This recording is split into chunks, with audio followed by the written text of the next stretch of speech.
Isang lipunang nababalot ng kadiliman, pinaghaharian ng takot at kasinungalingan. Sa gitna ng mapag-apusong pari at mapanlinlang na makapangyarihan, may mga pusong naghahangad ng pagbabago, katarungan at tunay na pag-ibig. Ito ang salaysay ng Noli Me Tangere, isang salamin ng ating kasaysayan at pagkatao.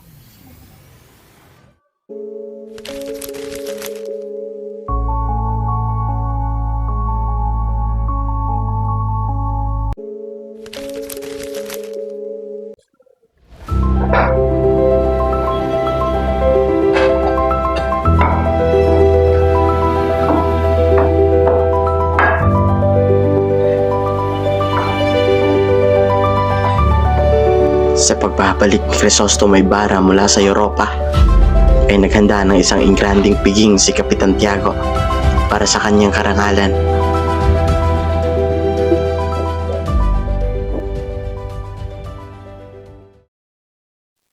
Magandang araw sa inyong lahat. Dito ka na umupo, anak. Susunod po tiyan.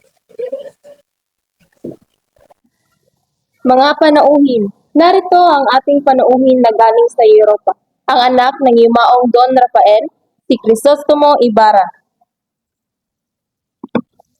Nagpapasalamat ako sa mainit ninyong pagtanggap. Naway makapaglingkod ako sa bayan. Wala akong tiwala sa mga edukadong tulad niya. Marami pa tayong dapat bantayan. Crisostomo, ikaw na ba talaga yan? Maria Clara, ikaw pa rin ang laman ng aking puso. Matapos ang piging, nalaman ni Ibarra ang nangyari sa kanyang ama.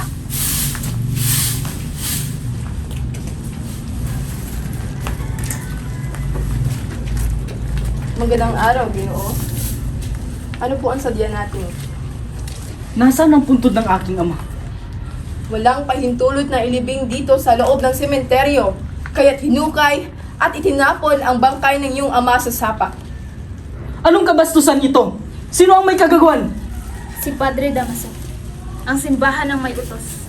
Wala tayong laban dahil wala kang katibayan. Diyos ko! Ama! Patawad kung ako'y nahuli!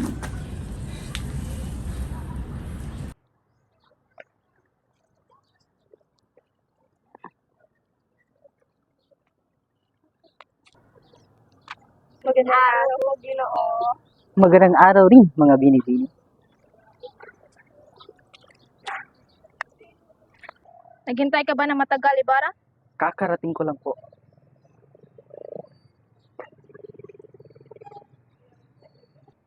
Nais kong magpatayo ng paaralan upang ang mga kabataan ay mabigyan ng kaalaman. Maganda iyong hangarin, Ibarra. Ngunit mag-iingat ka sapagkat ang liwanag ay hindi gusto makita ng mga bulag sa katotohanan. Aba, ano pa silbi ng paaralan kung mga Indyo lamang mag-aaral?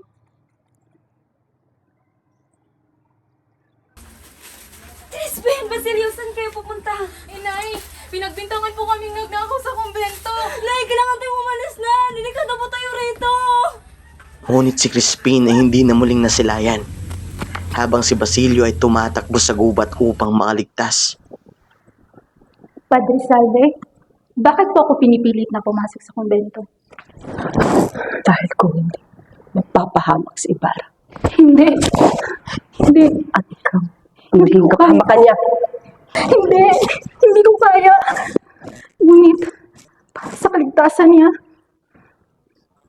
isusuko ko ang sarili ko. Ipapahamak natin si Ibarra. Gamitin natin ang rebellion bilang dahilan. Matagal ko na siyang nais mapaalis. Hindi siya nababagay sa San Diego.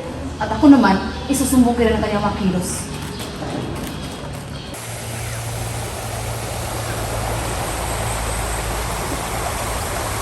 Iniiro kong Maria Clara. Kumusta ang iyong kalagayan? Maayos naman ang aking kalagayan, Ginoo. Ikaw, kumusta ang iyong pagpunta sa Europa? Maayos naman at maganda ang aking pag-uwi. Isang pagsabog ang inakusa kay Ibarra. Siya ay dinakip at ipiniit. Anong ginagawa ninyo? Hindi!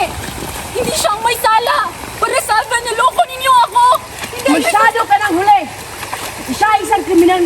sa mata ng mga pamahalaan. Hindi! Bisundo mo!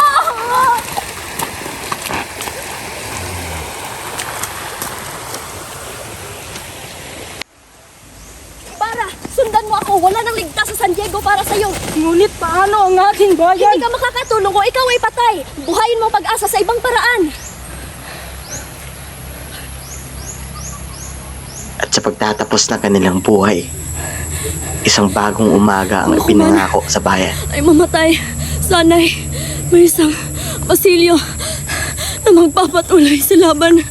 Hindi ko po kayo pababayaan. Isinusumpa ako'y babalik para sa hustisya!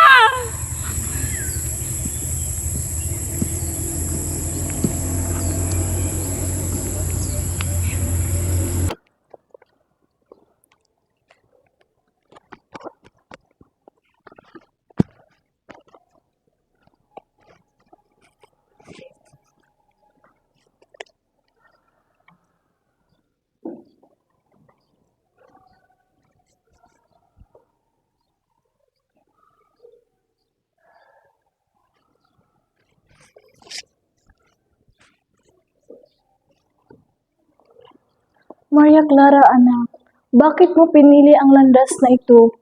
Tiya, wala na akong makapitan pa. Ang puso ko'y patay na. Drama lang yan.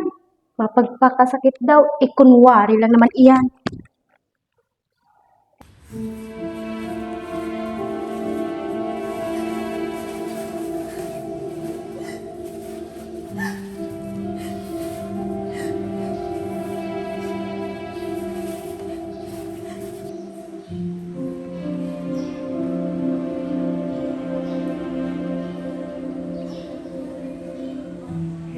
At si Maria Clara ay piniling mamatay sa katahimikan ng kumbento. Dala ang pusong wasak sa pag-ibig at pangarap. At sa pagtatapos ng ating salaysay, ang mga sugat ng nakaraan ay nananatiling sariwa. Ngunit sa puso ng isang batang tulad ni Basilio, naglalagablab ang pag-asa. Isang panawagan para sa bayan, sa hustisya at sa pagbabago. Sa ating mga kamay na ngayon ang laban. Huwag tayong maging bulag sa katotohanan.